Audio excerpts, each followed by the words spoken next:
The widest option, ये सबसे important technique है। जिसने इसको मास्टर कर लिया, आई आई कैन बेट कि वो बंदा कभी प्रीलिम्स में फेल नहीं होगा। जो वाइडर ऑप्शन होता है वो ज़्यादा सही, उसके गलत होने की बहुत कम प्रोबेबिलिटी होती है। जो नैरो ऑप्शन होगा उसकी गलत होने की प्रोबेबिलिटी बहुत हाई होती है। अब इसमें देखते हैं कि कैसे वो अप्लाई होता है। अब हम लोग आते हैं चूज द वाइडेस्ट ऑप्शन, ये सबसे इंपॉर्टेंट टेक्निक है। जिसने इसको मास्टर कर लिया, आई आई कैन बेट कि वो बंदा कभी प्रीलिम्स में फेल नहीं होगा। तो इसलिए इसको बहुत ध्यान से देखिएगा। मैं अपने जो सेशन होगा, जो कोर्स होगा, उसमें मैं और ज़्यादा प्रैक्टिस करवाऊंगा, क्योंकि ये सबसे इंपॉर्टेंट टेक्निक है। अब इसमें बेसिकली जो है वो वाइडेस्ट ऑप्शन हम लोग को देखना होता है। इसका रीज़न ये होता है कि यूपीएससी का एग्जामिनर जब भी क्वेश्चन बनाता है तो उसको जब गलत ऑप्शन बनाना होता है तो वो चाहता है कि इन एनी केस ऐसा ना हो कि मैं जो है वो कुछ ऐसी चीज़ को गलत कर दूं जो बाद में सही हो जाए। क्योंकि अगर ऐसा हो गया तो धरना पे लोग बैठ जाएंगे कि भाई तुम्हारी वजह से बच्चों का करियर जो है वो दाव पे लगा हुआ है। तो वो ये नहीं चाहता, वो ये नहीं चाहता कि जो है वो उसको भगा दिया जाए यूपीएससी से। तो इसलिए जो है वो अपने गलत ऑप्शन को बहुत ही लिमिट करना चाहेगा कि वो हर एक पॉसिबल केस में जो है वो गलत गलत हो जाए, ताकि जो है वो कोई मामला जो है वो केस में मामला जो है वो कोर्ट में ना फंस जाए। ये कौन सा ये इस तरीके से आपको सोचना होता है। इस वजह से जो वाइडर ऑप्शन होता है वो ज्यादा सही, उसके गलत होने की बहुत कम प्रोबेबिलिटी होती है। जो नैरो ऑप्शन होगा उसकी गलत होने की प्रोबेबिलिटी बहुत हाई होती है। अब इसमें देखते हैं कि कैसे वो अप्लाई होता है। तो 2019 का क्वेश्चन है ये। In the context of which of the following do some scientist suggest the use of cirrus cloud thinning technique and the injection of sulphate aerosol into the stratosphere.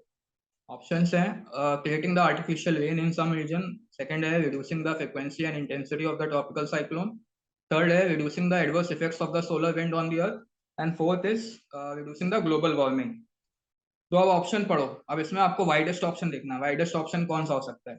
पहला अगर हम लोग देखते हैं तो पहला इन्होंने बोला है आर्टिफिशियल रेन के बारे में, कहीं किसी रीजन में आर्टिफिशियल रेन। ठीक है, तो ये आर्टिफिशियल रेन को बस एक डोमेन की बात हो गई।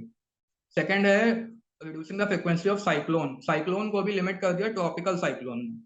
थर्ड होता है कि इन्होंने सोलर विंड की बात कर ली और ज्यादा लिमिट कर दिया। चौथा इज ग्लोबल वार्मिंग, मतलब इतना वाइड ऑप्शन है ग्लोबल वार्मिंग की वो पता नहीं किस किस चीज से कहाँ कहाँ उसका इम्पैक्ट दिख जाए। वो तो किसी से भी हो सकता है, वो तो एनिमल से भी होता है, ह्यूमन से भी होता है, वो तो जो है वो आपके बादल से भी होगा, हर चीज से होता है। उसको गलत बनाना इज नेक्स्ट टू इम्पॉसिबल। ठीक है, तो इस वजह से जो है वो बेसिकली आप देखोगे कि पहले तीन ऑप्शन बहुत ही limited, they are just restricted to one domain. चौथा वाला इतना वाइड ऑप्शन है।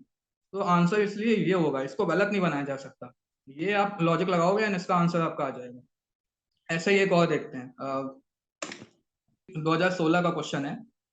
तो बेसिकली इसमें इसमें क्वेश्चन है कि in which of the following regions of India are you most likely to come across the great Indian hornbill in its natural habitat. तो इसमें ऑप्शन है sand deserts of north west India, higher Himalayas of Jammu and Kashmir, salt marshes of western Gujarat and western Ghats. तो again आप options पढ़ो। तो पहला वाला जो है वो sand desert of north west India, मतलब नॉर्थ वेस्ट इंडिया जो है वो समझ लो आप राजस्थान का जो है वो थार डेजर्ट की बात कर रहा होगा। हायर हिमालयस ऑफ जम्मू कश्मीर, तो जम्मू कश्मीर के एकदम जो है वो ट्रांस हिमालय वाली बातें कर रहा होगा, इतना छोटा रीजन। सी वाला जो है वो वेस्टर्न गुजरात के सॉल्ट मार्शेस, मतलब एकदम जो कोस्टल वाला पार्ट है उसकी बात कर रहे हैं। एंड डी आप देखो वेस्टर्न घाट्स, मतलब 5 स्टेट में वेस्टर्न घाट फैले हुए हैं, और वो सब जो है वो एक एक स्टेट की भी बात नहीं की है। तो obviously this is the widest option. तो इसको गलत करना is the most difficult thing to do. तो इसलिए जो है वो आपको ये ना पता हो कि कहाँ पाए जाते हैं, बट इस लॉजिक से जो है वो आप इस आंसर पे आ सकते हो, and answer will be western Ghat. ऐसे ये 2016 का एक और आंसर, एक और क्वेश्चन था। उसमें बेसिकली ये था कि recently our scientist have discovered a new and distinct species of banana plant which attains a height of about 11 meters and has orange colored fruit pulp. In which part of the India has it been discovered? अब इतना कोई थोड़ी पढ़ के जाता है कि 11 metre का किसने कौन हाइट बनाना प्लांट ने अटेन की है। नॉर्मल बनाना प्लांट की तो पता नहीं होती, ये कहाँ की पता होगी। तो इसमें कैसे आएंगे। तो पहला हम लोग देखें तो अंडमान की बात की है भाई, फुल आइलैंड ही ले लिया। दूसरा हम लोग देखेंगे तो अन्नामलाई फॉरेस्ट, एक फॉरेस्ट को जो है वो लिया है इन्होंने। थर्ड है माइकाल हिल्स। चौथा है tropical rain forest of the north east.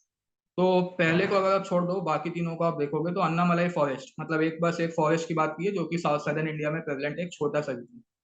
सी वाला है माइकाल हिल्स। माइकाल हिल्स बेसिकली जो है वो एमपी छत्तीसगढ़ वाला रीजन का, वहां पे बस ले लिया। डी है नॉर्थ ईस्ट का रेन फॉरेस्ट, मतलब जो मेघालय मेघालय वाला पार्ट है उतना लिया। और ए ऑप्शन है वन आइलैंड, पूरा आइलैंड ही ले लिया इन्होंने।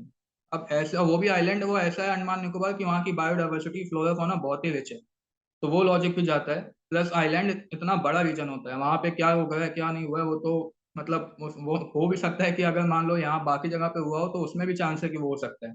तो उस पर्सपेक्टिव से इतना वाइड ऑप्शन है, इसलिए जो है वो मैं उसको उसको सेलेक्ट करने वाला हूँ। तो इस तरीके से आपको ना भी पता हो तो भी आप अंडमान जो है वो निकाल सकते हो।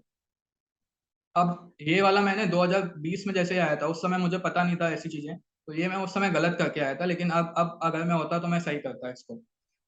तो with reference to the history of India, the terms Kulya Vapa and Drone Vapa denote options हैं measurement of land, points of different monetary value, classification of the urban land and religious ritual।